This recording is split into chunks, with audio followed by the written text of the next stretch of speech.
इथे काय आता हे मल्टिप्लिकेशन आहे, हा काय आहे मल्टिप्लिकेशन म्हणजे गुणाकार आहे. आता इथं काय म्हणते आपल्याला, use the multiplication sentence to write two division facts. Division facts, facts म्हणजे आता बघितलं होतं ना आपण, फॅक्ट्स आपल्याला फॅक्ट्स पडायचं आहे. जसं आता इंटू आहे तर आपल्याला याला काय करायचं आहे डिवाइड करायचं आहे. तर डिवाइडमध्ये तर काय करावं लागेल आपल्याला, हा जो शेवटचा आहे 63 तर याचं काय करावं लागेल आता अगोदर 63 आणि हा डिवाइड बाय, हा डिवाइड आहे डिवायझर. आता हे 9 आणि 7 आपण कोणते करू शकतो, जसं 9 करू आणि इथे 63 डिवाइड बाय 7 हा किती आहे 7. याला म्हणतात फॅक्ट्स.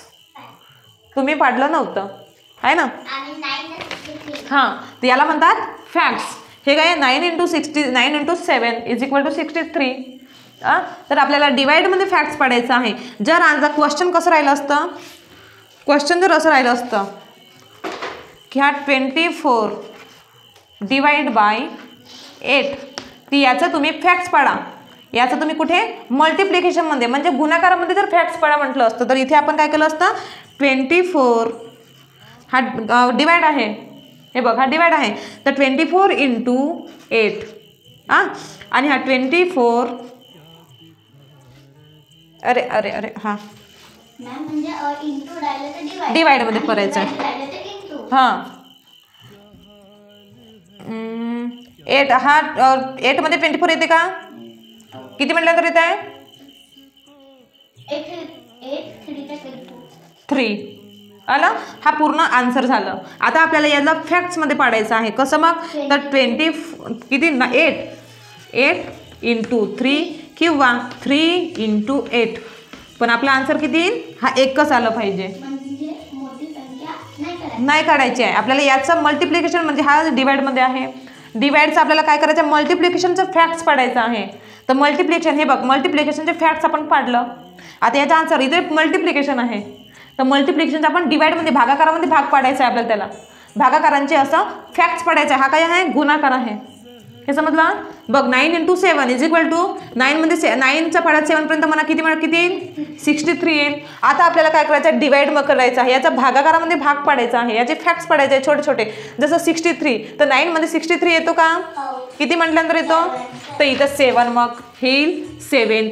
आता इथे 63 आणि हा 7 तर 7 मध्ये 63 येतोय का, येतो, किती म्हटल्यानंतर येईल हेच येईल 9.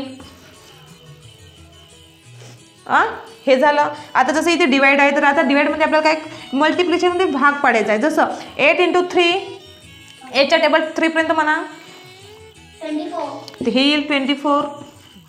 तर 3च्या टेबल 1 पर्यंत म्हणा 3 × 8 24 आला आन्सर एकच. आणि इथे बघ आन्सर हा एकच आहे बघा 9 आणि हा 7 इथे 7 म्हणजे आपल्याला हे हा जो आहे ना जर फॅक्ट्स म्हटलं तर आपल्याला हा आन्सर आला पाहिजे. हे काय तर 9 आणि हा 7 हे बघ 9 आला 9 बघ इथे जर 7 लिहिलं म्हणजे 7च्या टेबलमध्ये 63 येतोय का, येते. मन तू टेबल 7च्या टेबलमध्ये 63 येतोय का,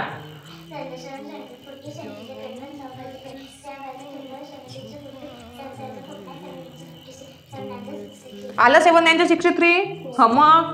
आणि आता इथे काय म्हणते 9च्या टेबलमध्ये 63 येतो का, 1 टेबल किती म्हटल्यानंतर येतो